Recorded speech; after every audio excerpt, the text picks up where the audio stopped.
Hey everyone, welcome to another LEGO Fan video. I'm your host LEGO Fan, and I do fun LEGO videos at about 10 subs per video, as well as cool Ben 10 videos. If you guys are new, please like, subscribe, and ring the bell to get notified of my next video. And with that out of the way, let's get started. So, last time we left off, we finished off the first bag of the Eiffel Tower, and I told in that video that we are going to move on to Ben 10 Ultimate Alien. So this is going to be covered in 6 parts, 11 characters per part, with 3 videos covering 12 characters. The way I work this is like a quiz. You have 10 seconds to guess which one of the characters said the line that I'm going to give, and then I'll read their species, their powers, their weaknesses.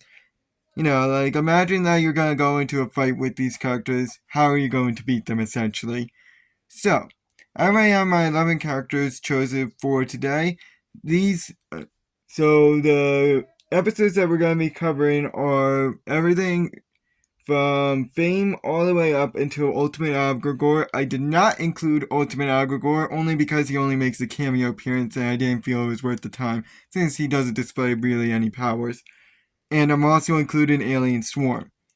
Let's see who our first character up is.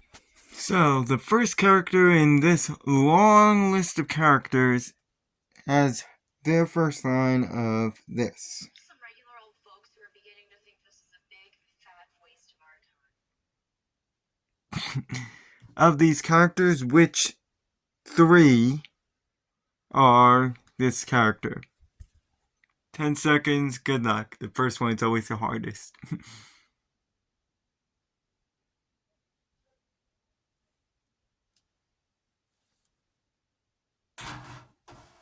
So this character is Gwen 10. I'm glad I'm getting this character out of the way because holy cow, I had to shrink her script down. So we have her in her winter outfit as seen in the episode Escape from Agrigor.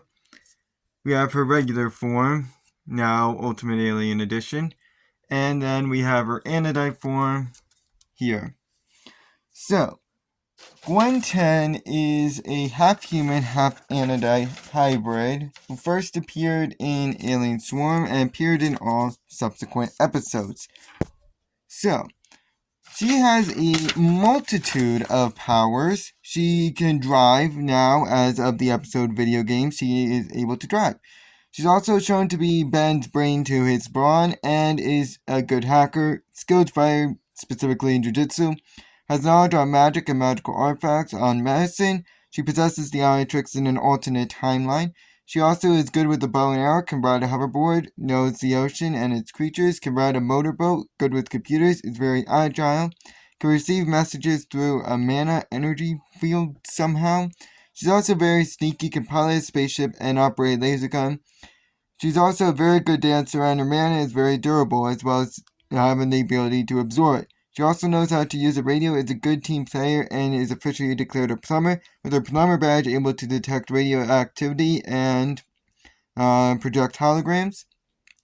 She also knows magic, which can break through cement and rocks, and in her Andite form, her attacks are very strong. Her mana can also go through cement and be used as a fast projectile. So her Andite form can also cause a huge explosion, and she can also grow bigger in size. She can also retrieve info from a person's memory as well as erase them. Can track teleporters, can time travel, suspend people in mana, erase memories, summon objects, form a helmet with limited air, cushion or fall with mana, levitate anything including herself, create portals to other dimensions, a magic blast which can turn into an explosion, make shields or walls, make wind and use her mana to redirect water, form smoke to block out people or lift the ground to do it, control items, make certain items crumble, blow up stuff. I don't know what that was. Can control certain objects. And has a locator spell, which she sometimes levitates in order to do it. Has a warp spell, a bubble spell, and create a sonic pulse to track technology. She can form platforms that could be thrown as projectiles or used as walls, can form explosions, bead mines, make a magical rope, make light, blaster man outwards which can break through metal, has laser eyes and laser beam, if she chooses, can make mana cuffs and restraints, blast out mana blasts, her mana can also bounce, and she can also siphon magic with the special spell, Resto Abrulamenti, and can form a brick with it, which is very heavy, but she does have few weaknesses. She's grossed out by Grandpa Max's cooking, can be dead set on objectives, and very selfish. She also loves Kevin, which can be used to her advantage, to your advantage. And if any sort of magic shield or wall is broken, she is very weak. She can't track technological beings, for example, a ship. She also needs to focus in order to use the track it spell. Also has arachnophobia and claustrophobia. She can be harmed by artist needles, and neural inhibitors prevent her powers from being used. I am so glad I got that character out of the way.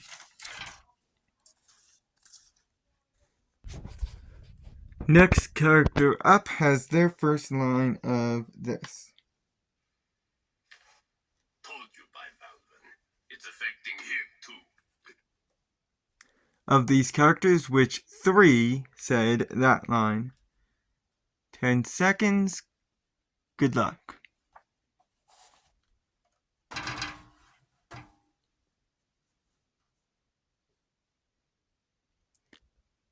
So, this is the villain, and probably the only Andromeda 5 character that I would call a villain, Pandor. So we have his regular form. We have his regular form beefed up a little. And then we have him in his armor. So, Pandor is I'm definitely gonna probably mispronounce this, a Pyropistocian bee character. So that's his species, who first appeared in the episode Escape from Agrigor, where he constantly bickered with Bivalven over leadership of the Andromeda 5 aliens. This is one of the aliens. We also have Bivalven, Rad, Andreas, and Galapagos. So he decided to go to a different approach in order to get free, which was to take the bridge by force, which didn't work and made the other half fail. And when they did get free, they all went their separate ways. Then his first actual solo appearance was in the episode Too Hot to Handle, where he offered money, $1 million, in order to break open his suit, and teamed up with the other safecrackers who we'll meet, which is Buzz, Hammer, and Surgeon, to go to get Kevin, as he knew he was the only one who could actually break open his suit, which you could tell has a bit of a lock on it.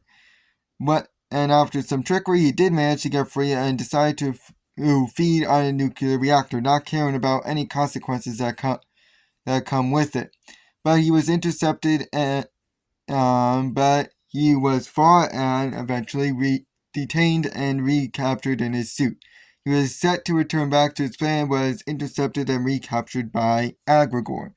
Then in Ultimate Agrigor, he is mind controlled by Agrigor in order to attack, while Agrigor wanted to go Ultimate. He mostly fought Max before Nailmech blasted off his mind control band and he disappeared at the end of the episode. So he's very intelligent and can produce heat when in his suit in order to melt metal. And he also has enhanced durability because of his suit, which can deflect mana. He can also fire energy beams while in his suit through the grates that you see in his face. And in his true form, he is made of radiation, so he can't be touched or even go near. He also can fly and is very fast. He can also absorb energy, and the more he feeds, the bigger he gets. He can also shoot radiation beams and detect energy. He also can't be frozen due to the fact that he's literally live in radiation, and he also can breathe underwater. However, he is susceptible to water and also in his suit, which can produce steam. His suit can also be penetrated by Titanite and can be picked up by radiation detectors. He's also not at full power when his suit, and his power is greatly weakened when contained in it. Carbon dampening rods can also depower him, and it can be weakened by ice and water. Not frozen, but can be weakened or at least slowed down. He also doesn't harm any friends that he has if he made any. He also can be very fooled easily, and some aliens are not harmed by his radiation. The next character up is their first line of this. You got a real nice castle here. It'd be a shame if anything happened to it. Which 2 characters said that line? 10 seconds, good luck. In other words, they have 2 forms.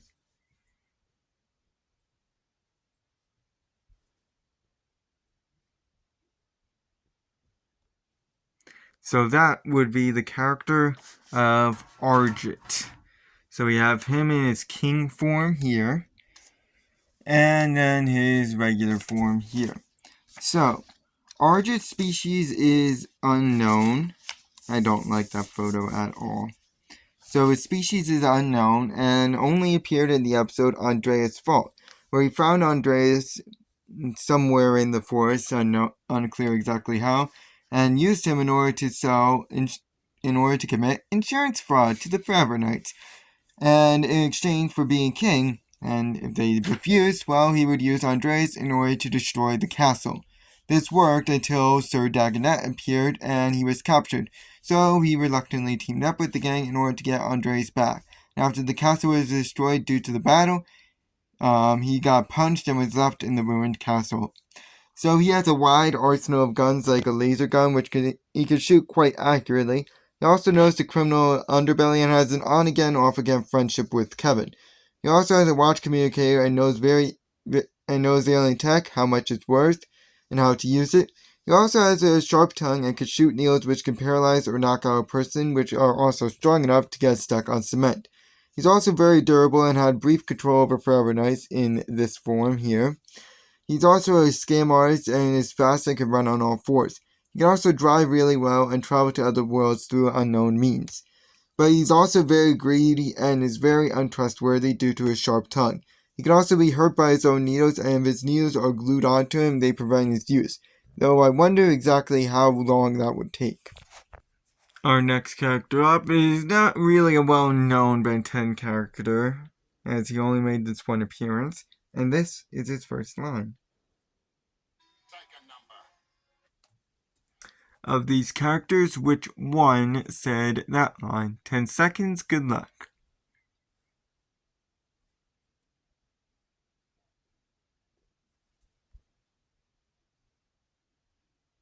So that is the character known as Surgeon, or at least the Ben 10 Wiki calls him that. I don't think he actually ever is given a name in the show. And that's this guy right here. So he is a human, first appearing in the episode Too Hot to Handle, being one of the safecrackers that aided Pandora in trying to break open his suit. When Pandora was actually finally freed, him and his buddies were all blasted back since they were no longer needed and it's unknown what happened to them. Apparently they had a brief stint in a comic. I don't know exactly. I don't actually never read the Ben 10 comics, but apparently they were main villains in a Ben 10 comic. So he has goggles that he uses, as you could tell, when he uses his tools, which in his case is this tool here, which is a plasma laser.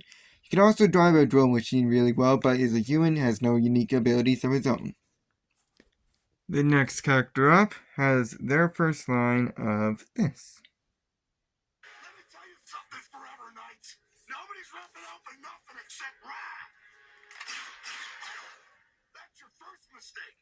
When you shoot Rat, it just makes Rat mad. Hello?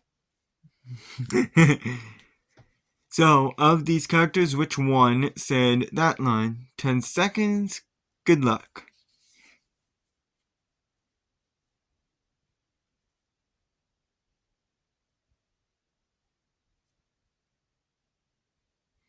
So that is the character of Wrath, obviously, spelled without the W. And this is him right here. So he's I am again probably mispronouncing this, an Apoplexian who first appeared in Duke breaking open the plasma tank and was about to beat up the two Forever Knights before being interrupted by Gwen, wondering where he is. After he hung up, he saw that the two knights were fleeing, and he threw the tank into the water, all three parts of it, before walking off and changing off screen. Then, in Hit 'em Where They Live, he bowed Rojo and managed to beat her by throwing part of the wrecked bike back at her, which knocked her out since she fell off her motorbike. Then, his final appearance was in It's Hero Time, where he was used to try to win a speed race with Captain Nemesis. He wanted Jetway, but did not, and he lost. And as a result, he decided to twist Nemesis's foot before he changed back and apologized to the camera. So he is very strong and has extendable claws which are very sharp. He's also a very good fighter, and oftentimes you might name his moves after, like, wrestling moves, like serious butt kicking, Sicilian pile driver, as well as numerous others. He also has enhanced durability, where he's able to survive a laser blast at point blank range. He also has a sonic pound, a super jump, and he can also be conned by a few things like the Tiffin. He's also very fast and has enhanced agility, but he has severe anger issues, being a shoot first or punch first, ask later kind of guy. He also needs air to breathe and can be restrained by mana. He's also not that smart, and he can be distracted very easily. The next one up doesn't actually have a first line, as they don't actually speak. These are the stone golems, rock monsters, whatever you want to call them. So which one of these guys are those creatures? 10 seconds, good luck.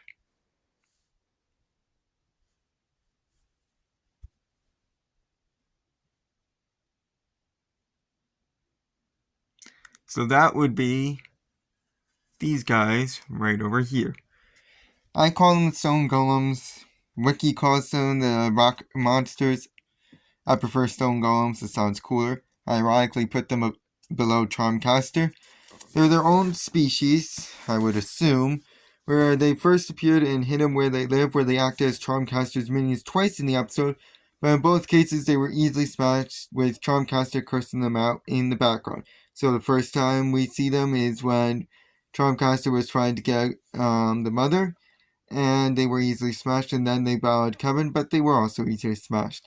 So they can breathe underwater and can resist and deflect mana to a certain degree. They are also very strong and durable and are activated and take orders from Charmcaster. They are also not usually on their own and can regenerate if any part of their body is knocked off unless they're completely turned to rubble. But they can't withstand acid-based attacks.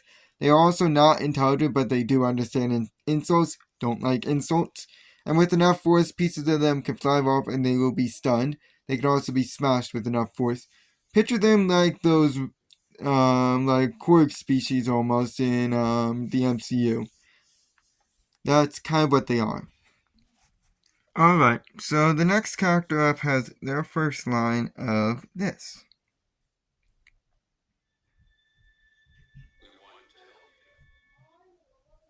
So, of these characters that are left, which one said that line? 10 seconds, good luck.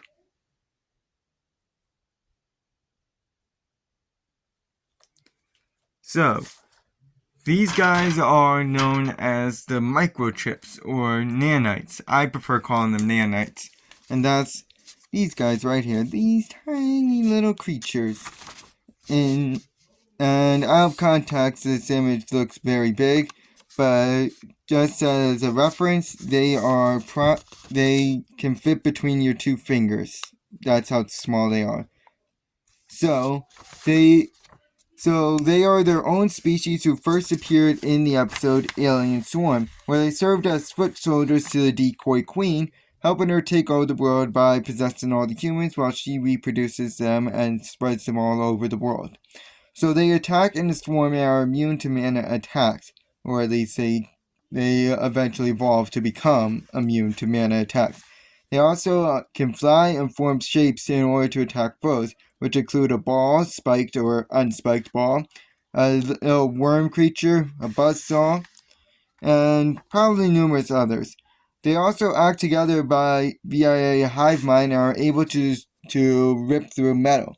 They also can possess humans, with certain possessed people being able to control the chips. They also can lie dormant for an unknown amount of time and adapt and learn from foes. They are also very fast and can fire each other off like bullets, and grow legs to walk away if the need arises. But they can be easily smashed and can be frozen. And if they are possessed, it can be revealed by eyes or seeing them crawl under the skin. They also don't have fast reactions, and due to the hive mind behavior, if the queen dies, they die as well. So the next character up has their first line of this. My body and spirit are in total balance, son. Well, my spirit is in total balance. Why do you keep asking me if I'm okay? Is everything okay with you?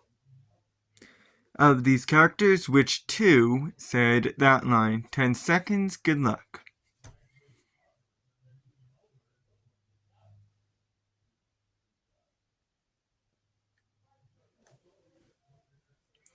So, that is the character Sandra Tennyson, or Ben's mom.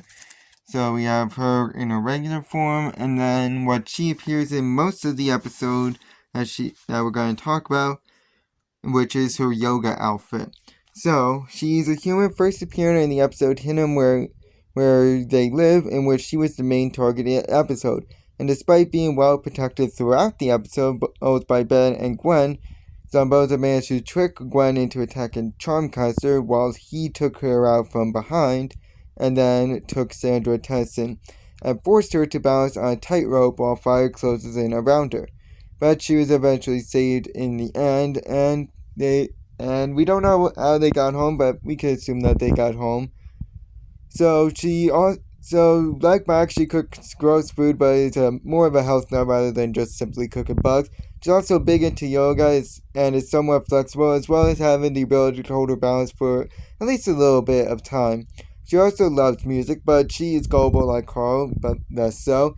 She also often likes to take charge, and her parenting style is laid back, but she tends to shut down ideas when they don't encourage her views. She's also easily stressed. Alright, the next character up has their first line of this. Hey, Grandpa. We can't trust you to make soup. Sorry about that. So, of these characters, which two said that line? You might have already figured it out.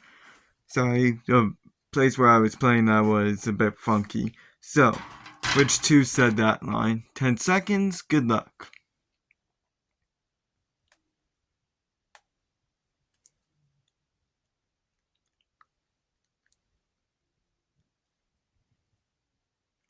So that is Grandpa Max. We have regular Grandpa Max here.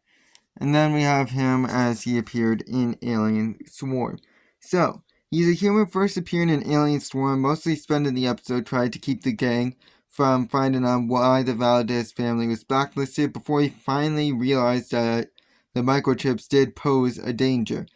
He unfortunately got possessed shortly after this, and he came to when the decoy queen was finally defeated and walked away with Victor, finally renewing their friendship. In Hidden where they lived, he battled 7-7 and managed to beat him, but was injured in the process and so called on Ben to try and stop these attacks.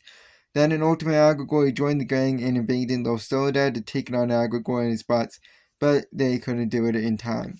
So he's a good hacker and has knowledge on aliens and the Omnitrix and is a very good spy. He also is the wisdom giver for Ben, tending to give him good advice, and is somewhat strong and durable for his age. He also has knowledge of medicine and access to plumber bases, as well as a plumber's suit, which is equipped with all the gadgets and enables him to fly.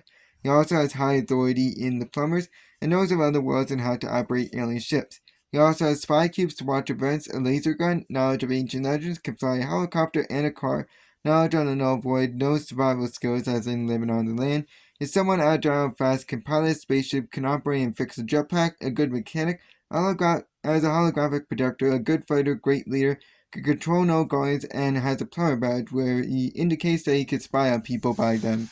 But he's old and not as spry as he used to be, and he's easily annoyed by Ben and Gwen's constant bickering. And while he has an objective, he often stays dead silent, not caring about anyone or anything else.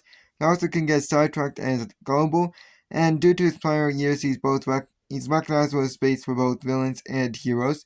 He can also be mind controlled by the hybrid and is judgmental. Next character up has their first line of this. Hailing unidentified star cruiser in sector 18404. This is Magister Prior Galil of the Plumbers. We have received your distress call. Prepare to be boarded. Of these characters, which character is Magister Prior Galil? 10 seconds, good luck.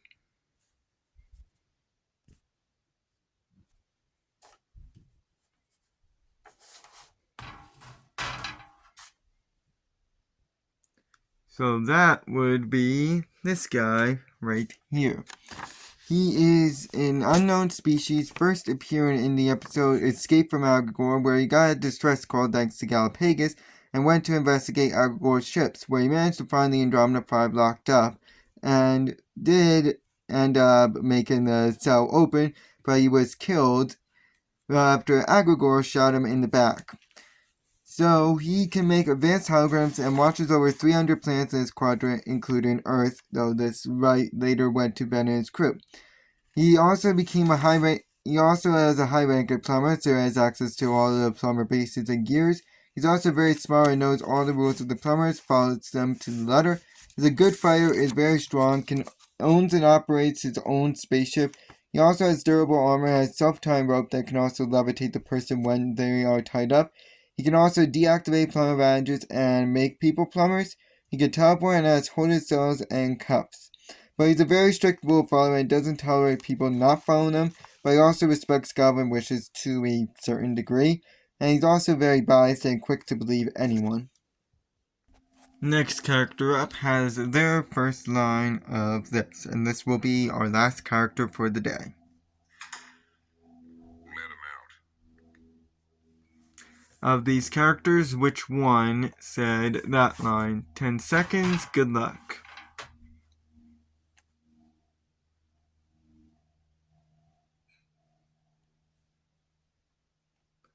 So that will be the character Colonel Rosum. Who is this guy right here? Yes, they do make fun of the fact that he looks like a major, but is actually a colonel. He first appeared in the episode Fame, letting Ben out of jail and after he broke into a secure place before he explained the situation about Bivalve stealing certain rocket parts. And then appeared later after Ben's fight with Bivalve, saying now Bivalve took the engine of the secret project, Project Orion, that they were working on, which, in simple terms, is a nuke. And in Ultimate Agrigor, he explained Agrigor has evaded Los Soledad before being greeted by Paradox, and explained that Ben has weird friends before the gang left. As I said, he's a human, and is a very high-ranking officer, has men loyal to him, and is specifically in charge of any unusual activities involving the Air Force after the events of Fame. He also knows about the plumbers and respects them and their authority. He also has knowledge on top secret projects and is very intelligent and has a regular gun. Now, like the laser guns we've been seeing in the Ben 10 show, an actual literal gun. But he is a human and has no unique abilities. So, if prisoner number 775 is missing, we'll see just how bad he can become. And that is all for today, folks. Thank you guys for watching, and we'll continue this in the next episode. So long.